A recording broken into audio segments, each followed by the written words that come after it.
సుప్రసిద్ధ బాలీవుడ్ హీరో సల్మాన్ ఖాన్ ఉగ్రవాద. భారతదేశంలో అయితే ఆయనకి కోట్లాది మంది అభిమానులు ఉన్నారు. కానీ పాకిస్తాన్ నిన్న మొన్నటి దాకా ఆయనని హీరోగా ఆరాధించి మా ఖాన్ త్రయంలో సల్మాన్ ఖాన్, ఆమిర్ ఖాన్, షారుఖ్ ఖాన్లు భారతదేశపు బాలీవుడ్ని ఏలేవాళ్ళని చెప్పుకున్నటువంటి పాకిస్తాన్ ఇప్పుడు సల్మాన్ ఖాన్ని వాళ్ళ రాజ్యాంగంలో ఉన్నటువంటి ఉగ్రవాద వ్యతిరేక చట్టపు షెడ్యూల్ 4 ప్రకారము సల్మాన్ ఖాన్ని ఉగ్రవాదిగా ప్రకటించింది.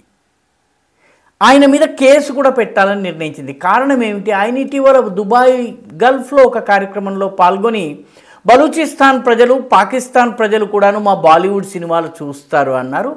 బలూచిస్తాన్ని వేరే దేశంగా నువ్వు ప్రకటించావు, లేదా దాన్ని వేరే దేశంగా చూపిస్తూ మాట్లాడావు, కాబట్టి నువ్వు ఉగ్రవాదివి అని చెప్పి పాకిస్తాన్ తీర్మానించింది.